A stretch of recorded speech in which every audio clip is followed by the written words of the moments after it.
Hello and welcome back, everyone, as we're preparing for our third match of the day. Immortals Academy taking on Dignitas Academy to round things out here for week number 2 of the summer split for Academy. Crumbs, it's been a long day already. We've had some really exciting matches and games ahead of us.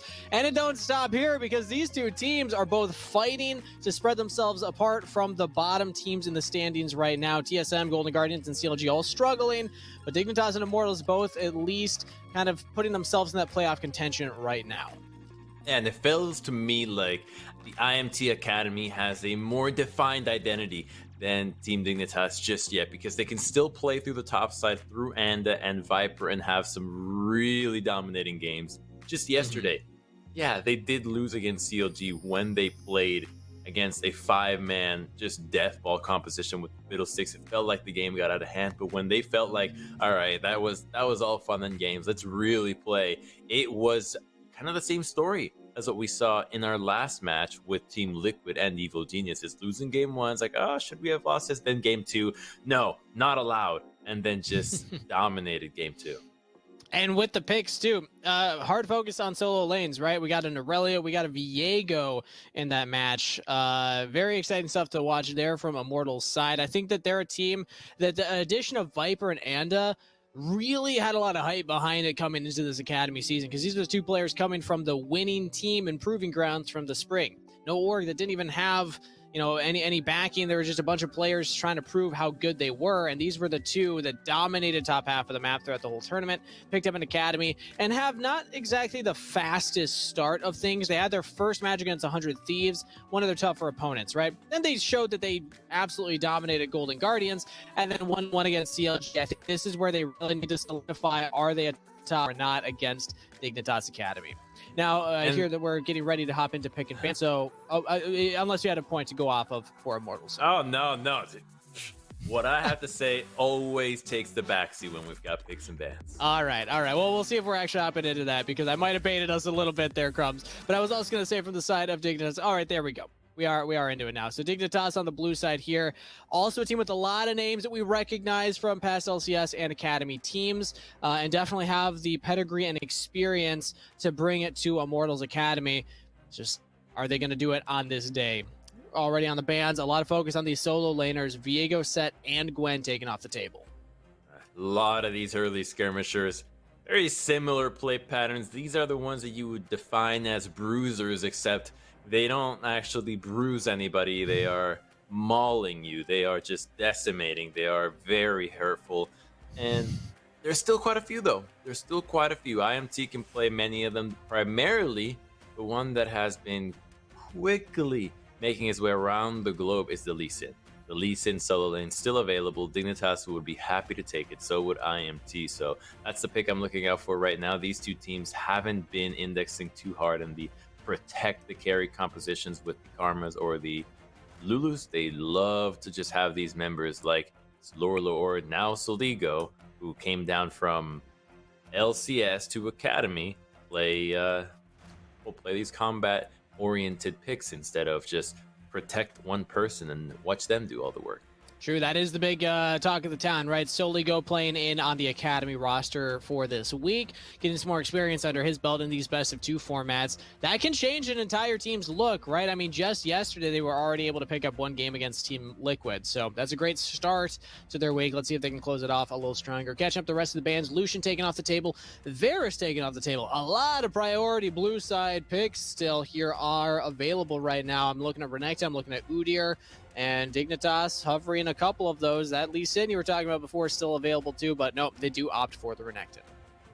Okay, Renekton likely to be paired with the AP junglers from Acadian. So now for IMT, though, they could just take the Lee Sin. Viper has been having a really good time with it. Pretty can play it. And on the one side, you've got the story of Soligo coming from LCS to the Academy. Well, on the other, you've got Pretty, who this week will make his debut on the LCS. So he will actually play a game. I really liked how IMT put out a video addressing Pretty playing, and that it has nothing to do with the performance of the LCS mid laner Insanity, but rather it was a premeditated attempt a long time ago to incentivize Academy players. Play really well in Academy, you earn a game in the LCS, right? That's Mhm. what motivates these guys to know if you play really well, it can happen. And we'll see what Pretty can pull off, because he's got to come out here with a lot of excitement to know that these performances are actually amounting to the path he's building for himself to the LCS. A good performance here today would really help his momentum going into LCS this weekend too. So that's something to track, is how well does he play. But catch up with the rest of the picks here. Ezreal, Lee Sin locked in for Immortals. So they grab that primary, or that top tier 80 carry, along with this flexible pick in the Lee Sin. And the answer from Dignitas, they go with a Xin Zhao Karma comp. Crumbs, we've seen this a couple times today, and it is dirty. The nightmare never ends. You go back to sleep and you just resumed it. You go to the bathroom, you grab a drink of water, it's still 4 a.m. You know you got a few more hours to work. You go back to, it's still there. The nightmare that is this combination. I really want to see what IMT answers for this, because they now should have a lot of data on seeing how devastating this combo can be. So we'll see what approach they want to choose to go against it. It's going to be Udyr in the jungle, which I think is actually pretty decent into this. The last thing you want is one of those picks that is really squishy, that can just get insta-gived by Xin when he gets jumped. Udyr, at the very least, can just stun him and run away, or just survive a flat-out combo from it. But the thing is, how long can you run away for? Maybe the Karma speed ups will be enough. Xin Zhao's kind of hard to get away from. But also, Udyr's just very slippery, so it's kind of hard to call that one right now, but we'll see in the game how Anda's able to handle that. But Anda himself, very strong Udyr player, very proficient on the clearing speed of that, and I think that's the name of the game here, is just clear a little faster, control the game a little bit more, but it's all going to be dependent on that lane matchup against the Karma. We did see Lee Sin go into that Karma lane and do a good job of just preventing her from hard shoving, hard controlling mid lane, so maybe that's the answer for Immortals. We'll have to wait and see. They ban out 2 supports, Braum and Lulu. They do not want to deal with a double support composition that we haven't seen a lot of. And Dignitas banning away Gnar and Leona.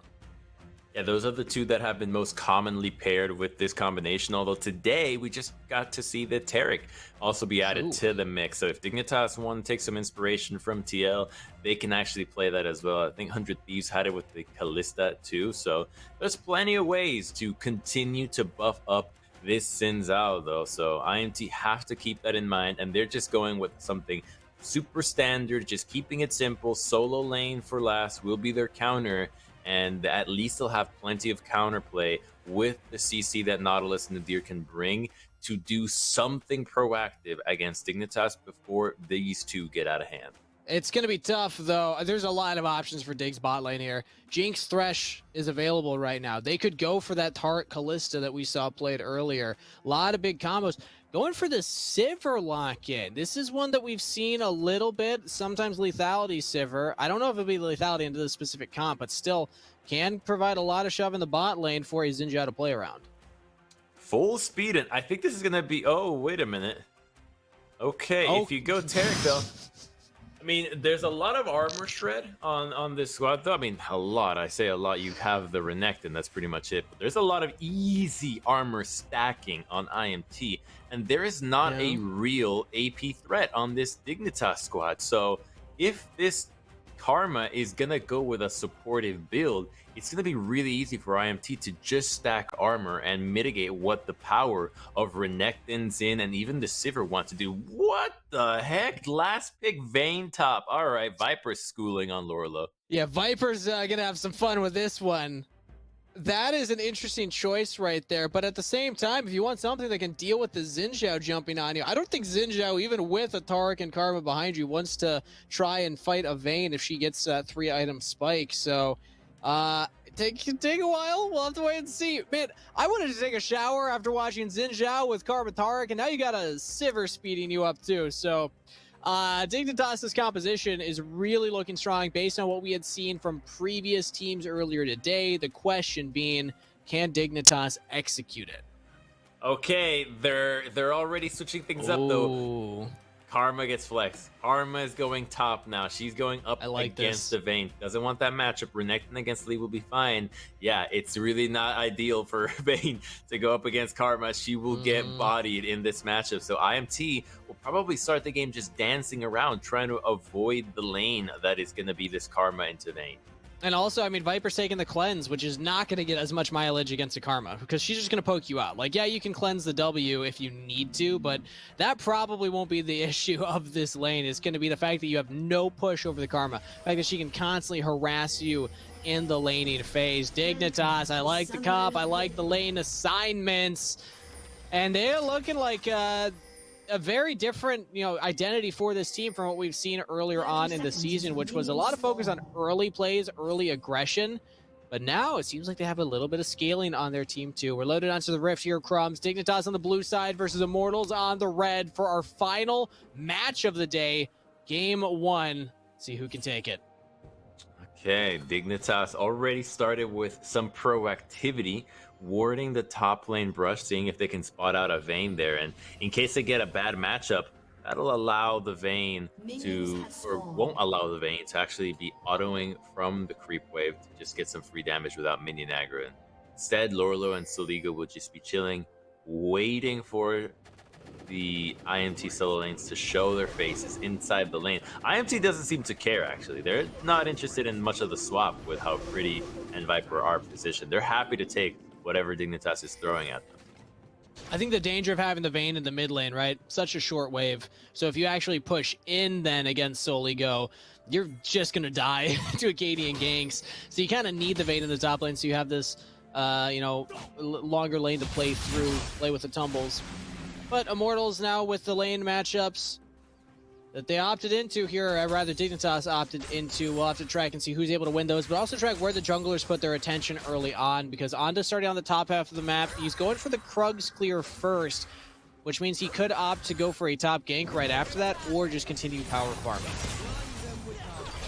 We're going to have a lot of action this early game, because if IMT wants to be switching out these lanes, then the solo lanes will have to just spam shove in order to not miss out many creeps. And so we'll see what ends up happening with Pretty, though, as he's just trying to make sure this wave crashes into Soligo. But he goes into the brush, and maybe we'll join up with the rest of the team. Just gets a ward, we'll go back to the lane. But I think it's just going to be all about these solo lanes right now, especially this Vayne, who's farming fine against the Karma, but she is just so vulnerable to a Xin Zhao gank. And Xinjiao's top side, Acadian's up there right now. Soligo goes for an aggressive trade onto Pretty in the mid lane. Pretty expected from the Renekton. You want to go for those short bursty trades and get out before the Lee Sin can trade back onto you. But Viper has that ward top, so if Acadian goes for the gank, he will be spotted. And I think that he realizes that because Lorlo should be giving him that information that, hey, my top laner left lane for a bit, ward's going to be down. Just continues with the full clear here, but I don't know if they need to make early plays happen themselves. Dignitas on the bot side are making something happen. Aggressively trading against Keith. Soligo, oh, that's a huge chunk on a Pretty.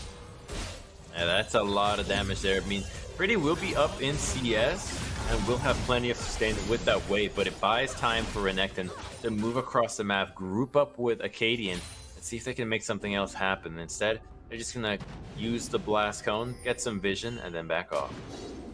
Anda going for an invade on the bottom side here. Going for the Krugs. Will he actually commit to the clear? No, he's oh, JJ. Realizes JJ walked up. JJ's very far forward here with spawn. Joey's there, but oh, Keith backed. Keith not ready to link up with the jungler and support, and now Anda's in a compromised position. Acadian spots him out, calling the pings to help. Soligo should be rotating down. Renekton trying to cut him off at the pass, but now Anda and Pretty say maybe we can just commit onto him. Flash away by Anda, does get out to safety. Acadian flashed too late. They saw the play happening, but instead of committing quickly and slowing Anda down, he did it after Soligo showed, and so there was no chance for them to actually catch it. Oh, Mrs. W. Wind meets lightning, does not connect onto Pretty right there. But they get the flash out to Lee Sin. They're still trading though, and taking a lot of damage. That's one turret shot. That's first blood to Acadian. And Dignitas still have multiple members here. Pretty in a 1v2. He's got the wave behind him, but Soligo's chasing him down. The Croc slices, the Croc dices, and the Croc picks up a kill. The 2v2 for Dignitas flourishes. They get that big 2v2 kill this early on. The kills are spread, and now it's really gonna get nasty because Renekton was already bullying out Pretty, and he has to go with a Bramble Vest that's going to slow down his pushing. So there's a big minion wave here, which is why IMT maybe feels like they can actually take this fight. But Anda commits right before Pretty gets to make it there, and then Anda goes a bit too far up, takes that turret shot. He might have actually been able to win that one out had that not happened, but you are dealing with two Conqueror stacking champions, so the damage quickly ramps up. Soligo just has the time to wait for the cooldowns, and then dashes in for the final kill. And like you said, Pretty with a Bramble Vest now won't be able to shove as much, and that means that there's more control for Dignitas, who already have a support up top side, but so do Immortals. Joey roamed all the way up here on the Nautilus, looking for the play onto Lorlo, just flash commits in onto him, chaining the CC. Lorlo flashes to try and get away, but Viper commits the summoners to get the kill. That is a really strong roam from Joey. Anda was right there, instantly flashing, gets the auto stun, and there's no way out for Lorlo. His spidey senses seem to have tingled, but then maybe he mistrusted them at the end of the day. The play is not over though. Acadian doesn't have flash. Acadian's not prepared for this. Multiple members of Immortals diving into the turret. JJ and Lorlo trade one. Two supports versus support in Vayne. Who wins this one? I think it's Viper. The Vayne's doing a lot of damage, but Lorlo is still level 6. He does still pack a punch for himself. Viper takes a huge chunk right there. Has to be worried about Soligo on the flank too. Viper's in a 1v2 situation. Soligo shredding through Joey. Viper, oh, just barely dodges the dazzle. Lorlo, if he hits a Q, will get a kill, but Viper's walking right into Acadian. Yeah, they're just gonna give the kill over to Acadian. That's a shutdown. More gold into the pocket of Dignitas' jungler. It's gold into Acadian, yet it sometimes feels like in games, Vayne is one of those champions that also has that 0-10 power spike, much like Yasuo. As long as she gets gold, she can be super relevant inside a match. So Viper got a lot going, and I thought this Karma lane would be a lot harder for him to deal with, but it has just been a farm fest. And so Lorlo spending his mana, unsure if he should go forward or not, staggers, gets immediately jumped. Even though he flashes out though, Viper can follow it up, and as they crashed away, they keep looking for more. They want to invade. They're already grouped up here, so IMT brings over Viper to try to dominate the jungle, and that's where they spot Acadian, and the fight continues. I'm surprised Acadian tried to path up top there, instead of just going to the safety of the turret, maybe thinking, okay, I can surprise them, we can try and route them a little bit, but either way, Viper, he goes for so much here. Joey's backing off. I think that Viper and Joey are on different pages. I mean, either you both stay or you both back off here. I don't think that they needed to split this call, because then they just lose multiple members. Joey actually does survive through this, important to note. Pretty kicks away Soligo and saves his support's life, but we all saw what happened here. Viper does go down and also gives the kill over to Acadian. Might have been better to give that over to the Karma. I know it's rough because that's your lane opponent, but now Acadian 2-1-2 on the Xin Zhao. We've seen what the Xin Zhao can do from the games earlier today. Let's see what he can do here. Passing towards the top half of the map, and we do see Rift Herald available. Well, with that kill, Acadian will have to give us our best Kenvi impression, as he has been the most successful Xin Zhao that we have had all day long. Doubling down with the Karma. And as long as the Karma can start grouping up with him, I think they'll be fine. So Dignitas will have to keep in mind that they'll have to switch up their lane assignments once Xin gets his Divine Sunder. Once that happens, maybe Soligo can go to the top side and try to match against Viper, holding the minion wave down there to allow Acadian to just have that roam buddy in Lorlo.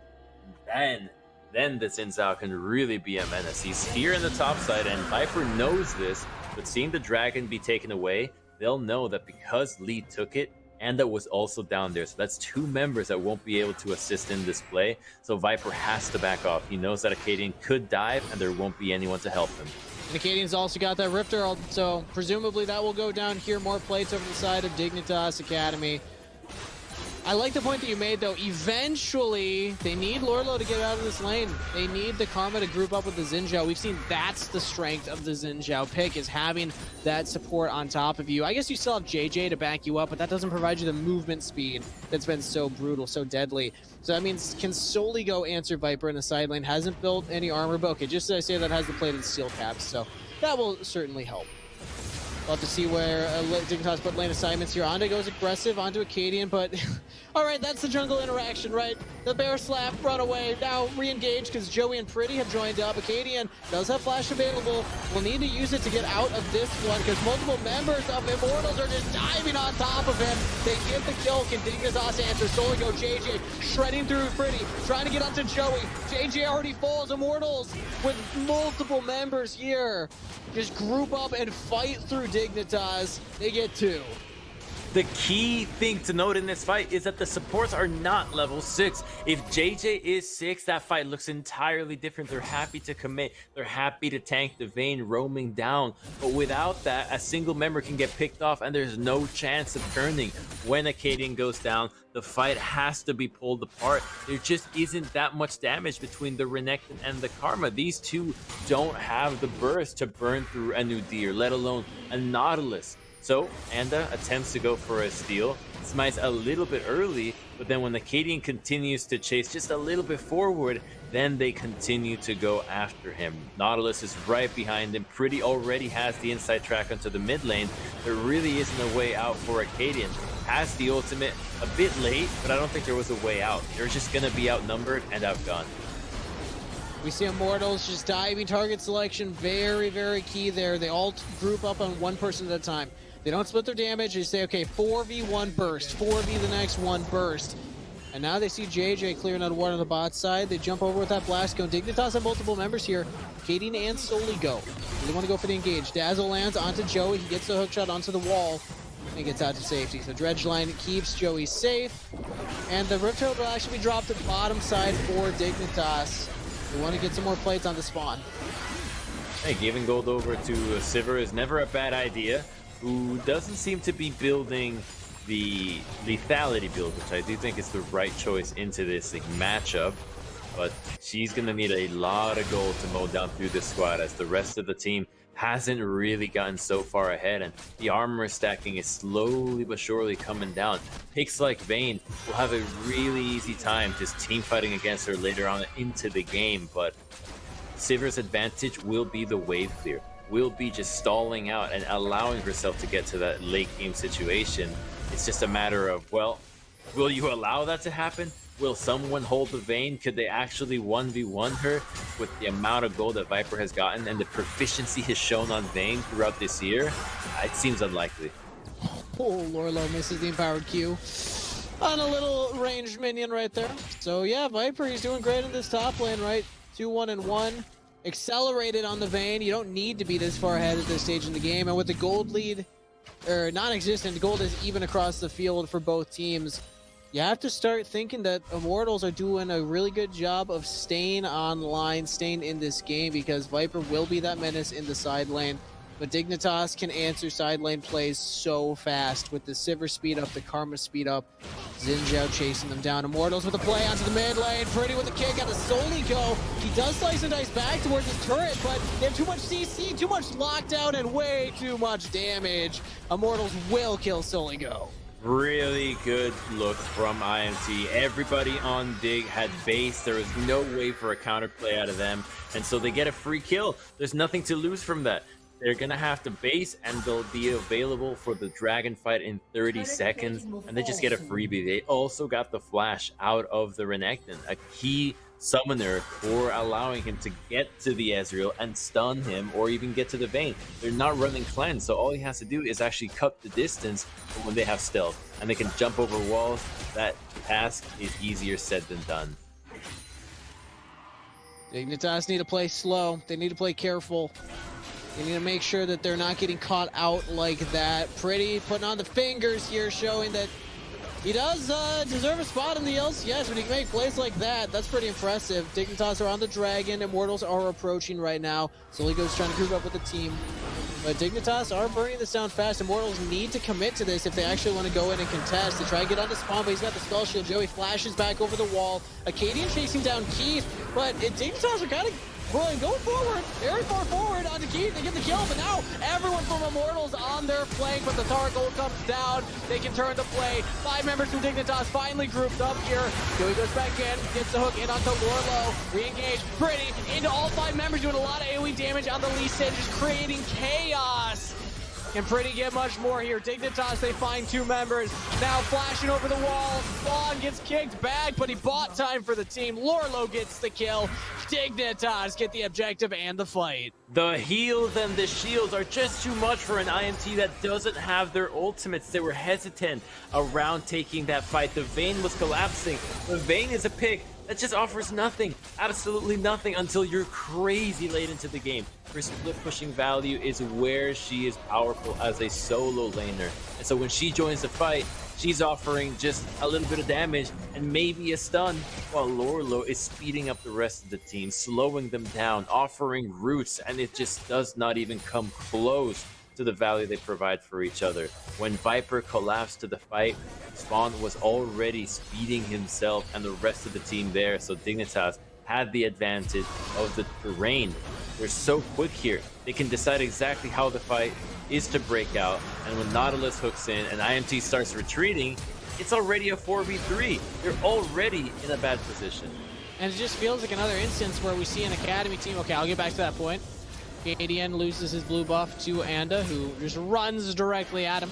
But he's got his Tark with him now, so Cadian should be fine. Anda is sticking around, though. Dignitas, they got 4 members here. I don't think Anda was expecting all 4, and he does go down. Lorlo gets that kill. Dignitas 1 more. Jumping onto Joey and Keen.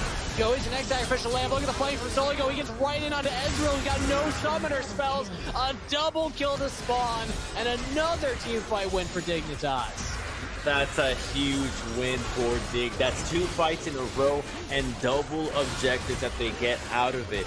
The Dragon, now the Rift Herald. That's going to allow them to break the map wide open and create more distances with which they can run down the IMT members. This Sivir Karma combination is going to thrive when the map is open, where there's less places for IMT to retreat. They need to fall back on the side lanes and find a way to stay gripped onto this game, because Dignitas is running away with it. Might just get Pretty. Oh, okay. He has to use the Dragon's Rage to push Acadian back, but Lorlo's right there. Pretty's out safely. Crumbs, Dignitas went 0-2 against Evil Geniuses in their first series. Then 1-1 against FlyQuest. It's still pretty rough. FlyQuest not doing the best in the scene themselves. But then they pick up a game against Team Liquid yesterday, and now they're poised to take another game against Immortals. This Dignitas is looking reinvigorated. This is looking like a much cleaner team, much more focused team than we saw in week number 1. And I'm very happy that even though they have these tools that want to scale, they are still living up to that identity that Lorlo talked with me about at the beginning of the season. He said, we want to be aggressive. We felt like in the spring, we focused too much on the scaling and we weren't proactive enough early in the game.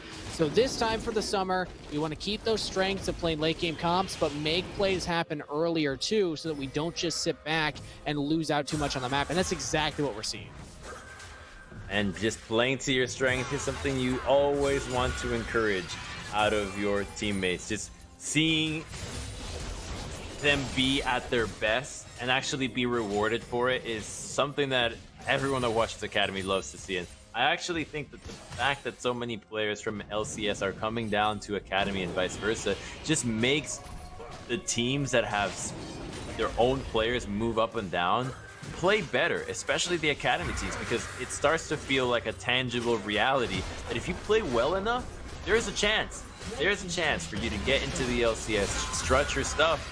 And some team, whether it's your own or somebody else, will notice the work you've been putting in and will want you to play for them. Exactly. Look at Pretty. Look at his performance here. I know the team's down, but he still has made some crazy plays on the Lee Sin here. And he's going to be starting an LCS this weekend. And also, I think Soligo is making a strong argument for why he was the starter in LCS with a fantastic performance. And this is what I want Academy to be, Crumbs. I want Academy to be this area where talent can develop, and also teams can have multi-man rosters where they can choose who's best for that week. Who do we think is best for our LCS team to compete and try for that shot at playoffs, try for that shot at Worlds, right, to represent North America. We need to develop talent, but we also need to provide teams opportunities to get the best possible rosters that they can field at any given time. Let's catch up on the rest of what's happening on the Rift right now. Dignitas dropped the Rift Herald mid lane.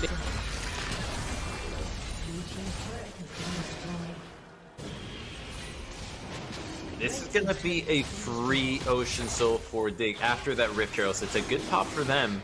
to actually claim the objective, as IMT has to defend it, and IMT just does not want to fight with this. They have to get more items if there actually are to contest with Acadian, followed up by Lorlo. The Phantom Dancer from Viper is a really critical item here, and as well as the Mirror Mana from Keith.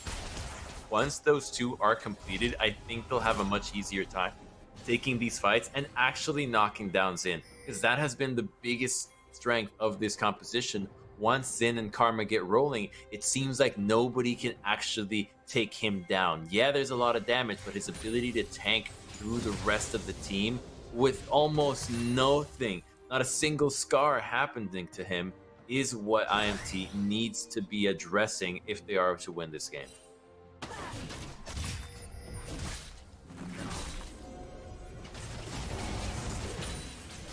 Alright, now Soligo is going to be recognizing that there is some danger aboard. Joey and Dander are here, but there's no damage dealer, so he's not afraid just yet. It's only Joey that's out of position. Viper is going in.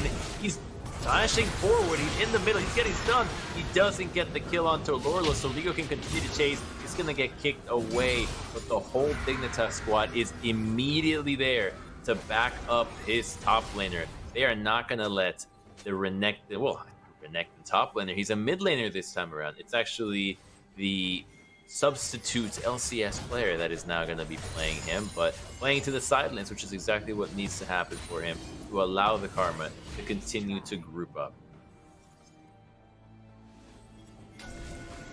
Now as Dignitas moves into the top side of the map, this is them setting up for Baron. They're not interested in doing this objective, but they could. They could if they wanted to, and that's what IMT have to respect. That's why Keith uses the True Shot Barrage. There is no vision. They have the Scryer's Orb. They're holding on to it.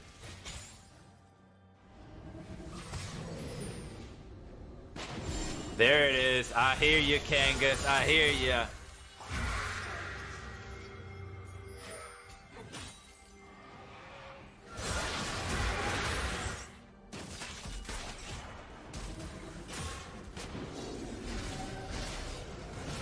All right. I will take over, Kangas. Not ideal situation, but neither it is for IMT. Baron is getting started for Dignitas. It's going to be a 50-50. Enda is in range and has flash, so they have to be really careful with this. You do not want to be flipping this. They want to fight. They're going in, going for Joey. They get the stun, but Viper pops his ultimate. Cosmic Radiance goes down. IMT is on the retreat, but they can't do anything about this. Just getting gunned down. Pretty goes in, immediately exits the situation. It is just not something that a single member of IMT can stand. The brilliance of Tarek's ultimate is too bright to look at. They must back away, and Dignitas doesn't even lose a spit of HP for that. They're gonna heal back up. They're gonna start the Baron. Enda still has flash though. There is an opportunity for flash steal, but it feels like things have gotten out of hand. The poke from Keith just won't stick. Enda's sticking around, but they're poking him against the wall. It's blind this whole time. Is Enda gonna do it? A blind flash steal. He's channeling a recall. He's giving up on the play. Baron belongs to Dig. All right, I think that it's been fixed now, Crumbs. I believe the Twitch chat should be able to hear me as well. So, wow, I mean, twice in a row, the play-by-play calls. Baron goes over to Dignitas, a crazy play right there, and a crazy swing in their momentum right now. Immortals really struggling to come back into this game, and Pretty's doing his best to push his bottom wave in, but that's a reset for Dignitas. They're right back on the map. Yeah, you saw how quickly they were able to just run straight at IMT. They couldn't do anything about it. Look at how fast this Xin is. He's just going in. Yeah. He just doesn't care. Lorlo behind him. They don't even have all 5 members. It's just Acadian with Lorlo, and it doesn't matter. Spawn joined in now. Dignitas diving on to all members of Immortals. Pretty tries to get out of the back line, but Immortals are split. All 3 members separated while Dignitas runs them down. A kill over the wall to Lorlo.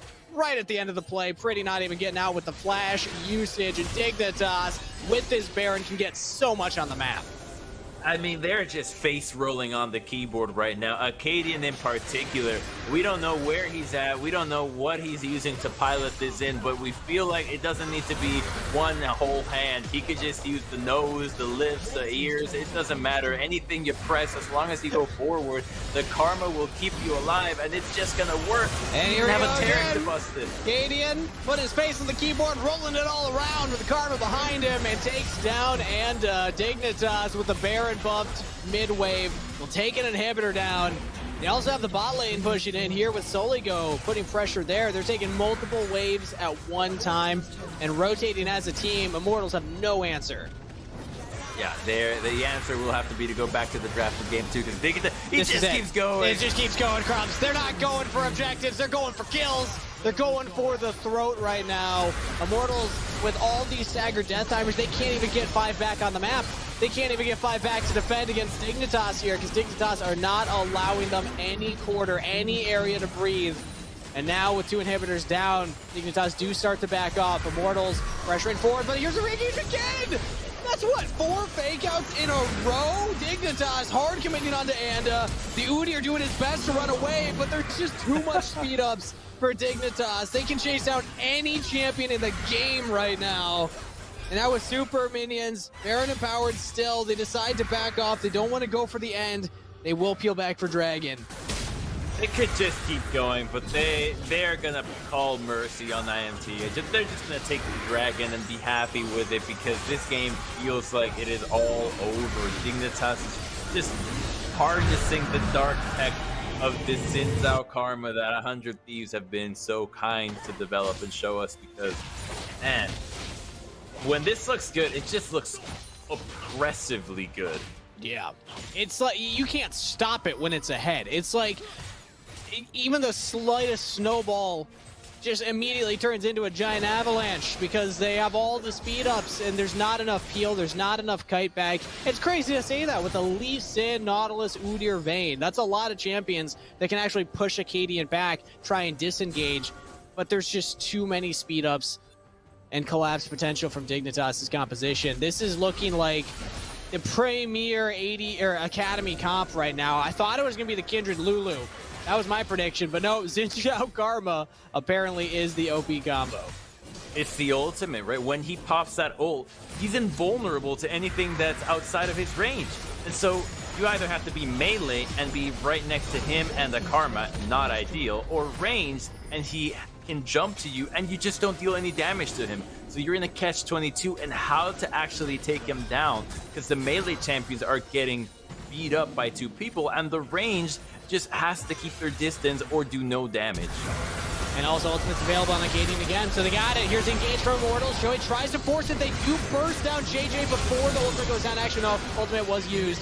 And now Dignitas turn it back. They get 1, they get 2. They're out of Pretty. Kicks them away. Viper and Keith over the wall trying to get damage out. But look at that boomerang blade onto Viper. Spawn, even though he doesn't have the lethality build, almost just one-shot him. IMT just making a last stand. They know they had to take a fight. That was it, but it only got the Tarek. He is nowhere near as important as the Karma is. Dignitas is up with no damage. They're still going. It's impossible. Immortals, every single time that they're even on the same screen as Dignitas, they are in danger. Dignitas run forward, get multiple kills. Keith and Joey, the last remaining members. Keith almost goes down. He's healing up in the fountain. Dignitas turn their attention onto the Nexus turret. The last one remaining on this respawn. Immortals, this is their final stand. If they don't close out right here, if they don't stop this push, they will die, and they cannot. Dignitas pushing forward will take the game. They will go up 1-0 in the series, and they will move up to 3 and 4 in the standings. And they tie IMT in the score, so this next game will have some serious implications for who pulls ahead. This is actually really coming down to the wire. IMT, yeah, they've got some good members that play some really strong League of Legends when they get the right picks, but just like yesterday, first game feels like gets away from them. Some ints in the draft, and suddenly they're just not able to come back. Yeah, the big thing here was the lane swap of Karma top lane. The fact that Immortals wanted Viper on the Vayne into the Renekton lane, but they didn't get that lane. I think that was the big thing that really shifted things into Dignitas' favor, and I love that kind of draft adaptation from them, realizing, oh, hey, they lock in the Vayne to try and, hard shut down our solo laner, but we can just move them around to make sure that we have our best setups in mind. And yeah, Dignitas, they're showing they still got signs of life here early on in the season. Like you said, they're now tied against Immortals. This next game is going to be huge.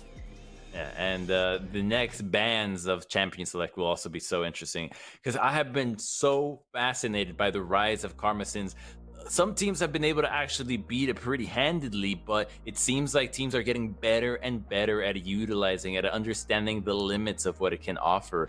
And as the counterplay improves, so is the actual play itself from the Xin and the Karma. So it's looking better and better as it gets reinforcements. The Taric, I think, is a really nasty addition to it. The ability to have that long range stun on top of the Xin, making him even tankier, seems like no one has had an answer to it. And I'm here theory crafting, what do you do to beat this thing? And the only thing that comes to my mind is, I mean, this isn't even a good strategy at all. Like, you have to win in the lane, but you can just have a Mordekaiser and knock him out. Just take out the Sinzao from the equation. That could work. Right? Like, it's something, but there is just a need to get ahead and never let this team to group up with kills, or else the game is over. And you just don't want to take that kind of risk when it feels so certain that when they get ahead, they close the game. Well, let's see if Dignitas can close this out with two quick ones here, or if Immortals can clap back and even up the series 1-1. We're going to send it to a short break before coming back with our final game of the week here in Academy, so don't go anywhere. We'll be right back.